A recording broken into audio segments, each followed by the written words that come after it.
3 பேர் தான் வந்திருக்காங்க. 3 தீவிரவாதிகள். அவங்க வந்து பாதுகாப்பு படையினர் உடையத்தையும் போட்டிருக்காங்க. அங்க வந்து நிறைய பள்ளத்தாக்குகள் இருக்கு. லீடர் பள்ளத்தாக்கு, சோனாமார்க்கு, குல்மார்க்கு இது மாரி நிறைய பள்ளத்தாக்குகள் இருக்கு. அதனால ப நாட்டினுடைய பல்வேறு பகுதிகள்லேருந்து, ஏன் வெளிநாட்டிலேருந்து கூட நிறையா சுற்றுலா பயணிகள் வந்து இந்த ஏப்ரல் மாதத்துலேருந்து அக்டோபர் வரைக்கும் போவாங்க.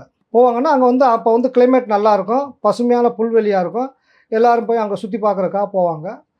அப்ப இந்த இப்ப 22 ஏப்ரல் 2025 சுமார் 2:30 பிஎம்க்கு வந்து அந்த மாரி ஒரு தீவிரவாத அ தாக்குதல் நடத்தியிருக்காங்க. அது 3 பேர் தான் வந்திருக்காங்க. 3 தீவிரவாதிகள். அவங்க வந்து பாதுகாப்பு படையினர் உடையத்தையும் போட்டிருக்காங்க. அந்த ஜேஎன்கே போலீஸ் உடையத்தையும் போட்டிருக்காங்க. அந்த உடையில வந்து ஆரம்பத்தில வந்து கன் ஃபயர் பண்ணியிருக்காங்க.